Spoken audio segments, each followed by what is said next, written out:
હાલો મિત્રો નમસ્કાર। આપણે આવ્યા છીએ આજે ગોપનાથ અને ગોપનાથનો થોડો ઘણો નજારો તમને દેખાડીએ તો જોતા રહેજો અમારો આ આખો વિડીયો, તમને મજા આવશે।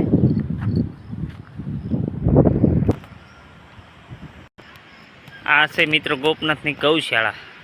અહીંયા ગાયોને બાંધવામાં આવે, પછી નિરણ નીરવામાં આવે, અને આ છે અતિથિ ગૃહ। મેં જો મંદિર બતાય, મેં છે ને મિત્રો લાઇટ હાઉસ એટલે દીવાદાંડી છે આ અમારા ગોપનાથની।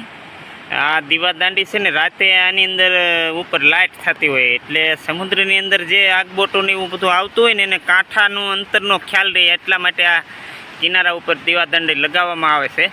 તો આ છે અમારી ગોપનાથની દીવાદાંડી, અને આ છે અમારો રૂડો સમુદ્ર। જુઓ સમુદ્ર કેવો લોટ લે, અને પીછો નાય છે મેં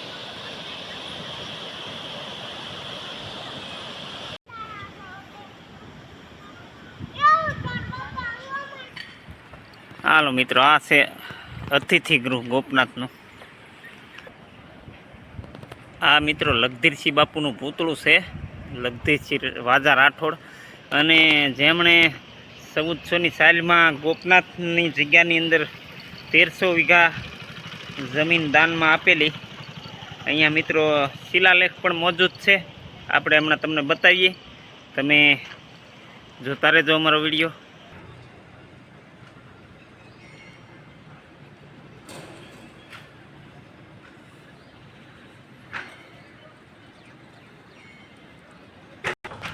આ કંઈક અન્ય ભાષાનો શિલાલેખ છે।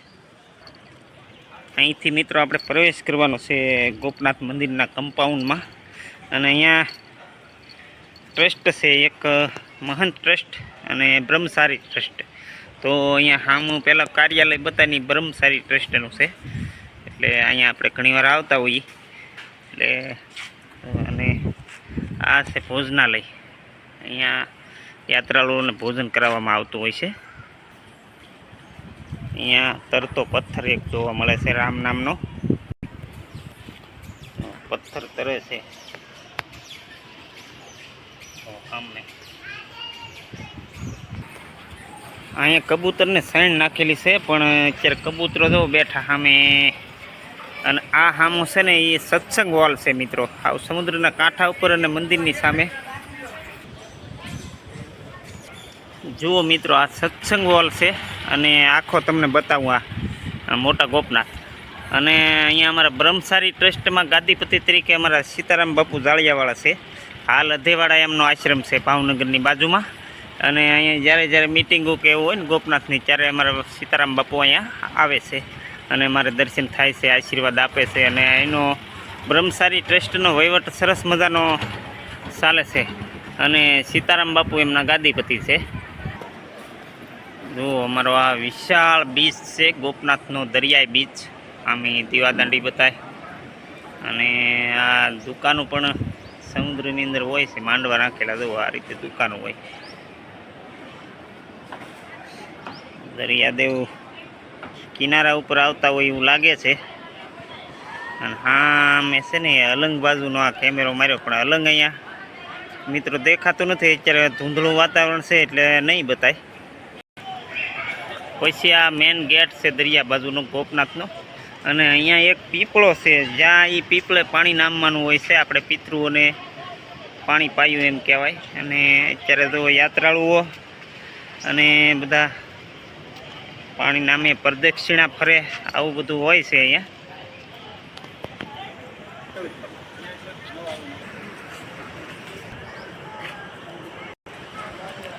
જો મિત્રો આપણે મંદિરની સામે જ આવી ગયા છીએ, અને જો આપણે ગોપનાથ દાદાનું મંદિર, અને આ એક જ મંદિર એવું છે કે આ શિવ મંદિરની માથે સફેદ ધજા ચડાવવામાં આવે છે, નહીંતર દુનિયાના દરેક શિવ મંદિરની ઉપર કેસરી એટલે કે ભગવી ધજા ચડાવવાની હોય છે, અને બદલે આ ગોપનાથનું મંદિર એક જ અમારું એવું છે કે જ્યાં સફેદ કલરની ધજા ચડાવવામાં આવે છે। અને મંદિરની સામે જ જો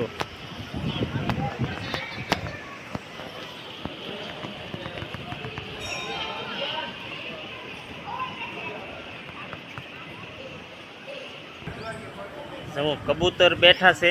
હમણાં અહીંયા આ બાજુ સણતા હોય છે, પણ હમણાં થોડી વારમાં આવશે એટલે પછી તમને બતાવીશ.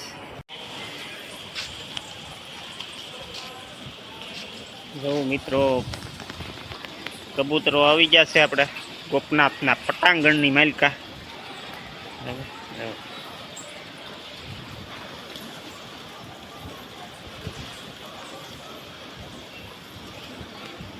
મીડાનું ઉતરવા માથેલી જો કેટલા બધા આવ્યા.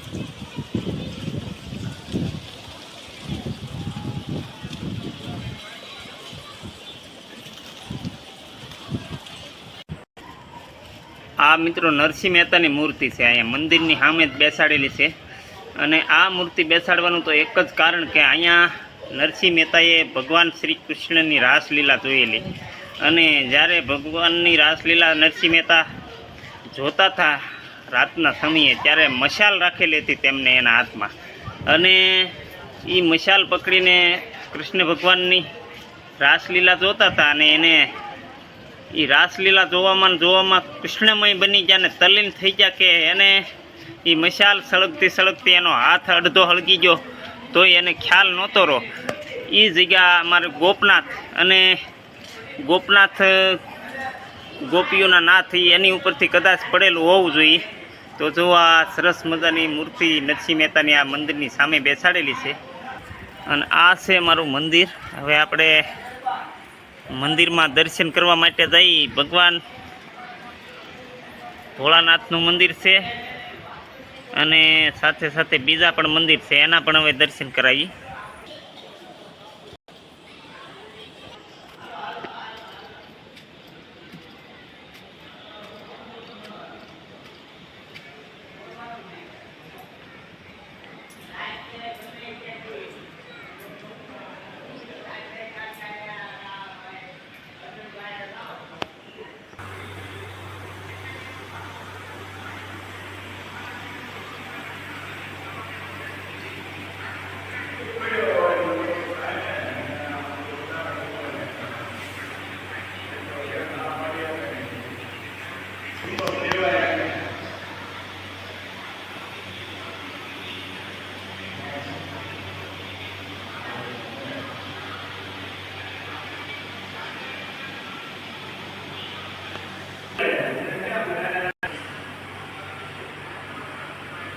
શનિજ મંદિર.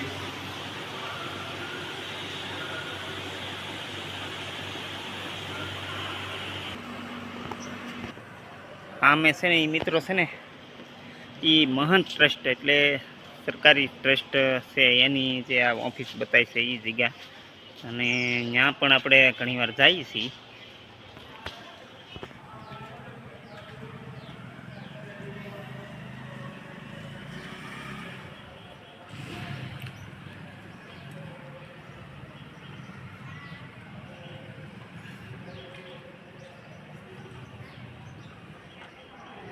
આ મિત્રો ગૌમુખી ગંગા કહેવાય. એટલે ગાયના મોઢામાંથી જે ભગવાનની લિંગ ઉપર પાણી ચડાવેલું હોય ને અહીંયા નીકળે. તો અહીંથી આપણે શરણામત લઈ લઈએ થોડુંક અને ચડાવી લઈએ ભાઈ.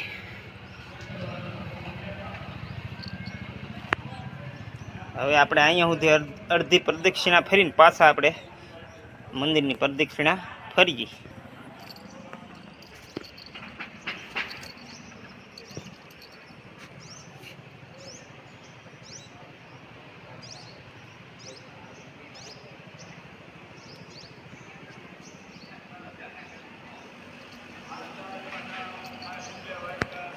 જો મિત્રો આ પાછું મંદિરમાં જવાનું અહીંથી.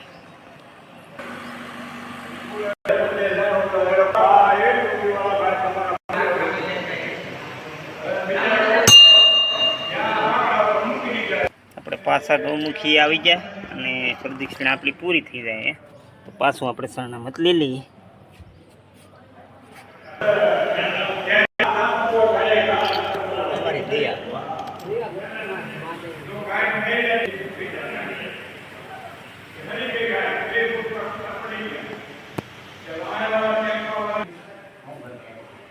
આ છે ગાયત્રી માનું મંદિર. આ છે મહાકાળીનું મંદિર ગોપનાથ મંદિરમાં. આ છે મિત્રો રાધે કૃષ્ણનું મંદિર અને આ છે છેલ્લું મંદિર છે નરસિંહ મહેતાના મંડળીનું મંદિર. આપણે નરસિંહ મહેતાની મૂર્તિ તો આપણે મંદિરની સામે જ જોઈ પહેલાંથી. તમે મંદિરમાં પ્રવેશ કરો ને તરત જ પહેલાં નરસિંહ મહેતાની મૂર્તિ આવે. અને આ છે નરસિંહ મહેતાની ભજન મંડળી કહો કે ધૂન મંડળી કહો, કારણ કે નરસિંહ મહેતા હતા ને એ કૃષ્ણ ભક્ત હતા. કૃષ્ણનું નામ એના મોઢે આવે એટલે બધું ભૂલી જતા. એ તો તમને ખબર જ છે, એની કથાઓ તમે સાંભળી છે. તો આ છે નરસિંહ મહેતાની મંડળી. અને ગોપનાથ ધામ છે એ એક અમારા પંથકનું મોટામાં મોટું ધામ છે. અને કોઈ ગુજરી ગયું હોય તો અહીંયા અમારા બધા પાણી નામમાં આવતા હોય છે. પીપળો બતાવ્યો હોય ત્યાં અમારા પાણી નામી અને આપણે પિતૃઓને મોક્ષ આપીએ છીએ. અને દર અમાસે અહીંયા મેળો ભરાતો હોય છે. અને મોટામાં મોટો મેળો અમારે ભાદરવી અમાસનો, એટલે કે શ્રાવણ મહિનો પૂરો થઈને જે અમાસ આવે ને એ ચારે અહીંયા મોટામાં મોટો મેળો ગોપનાથનો અમારે ભરાય છે. તો અમારું આ ગોપનાથ તળાજા તાલુકાનું ભાવનગર જિલ્લાનું આ ધામ છે મોટામાં મોટું.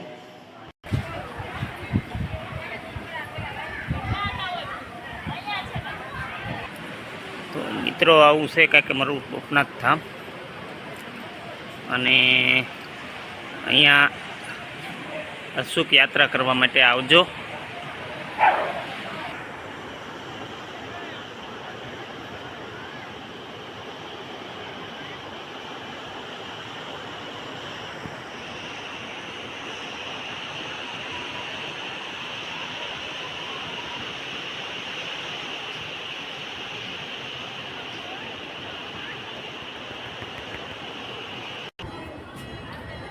હાલો નમસ્કાર મિત્રો. તો આ અમારું ગોપનાથ અને અત્યારે 12 વાગ્યાની આરતી શરૂ થઈ.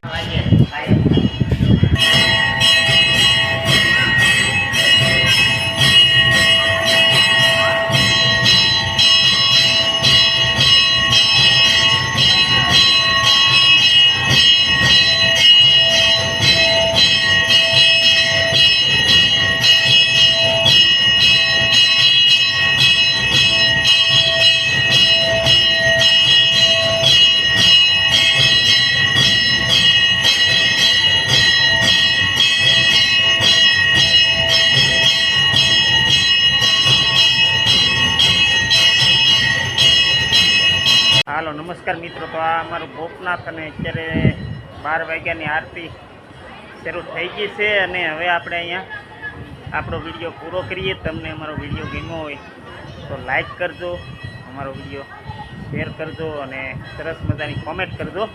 તો નમસ્કાર.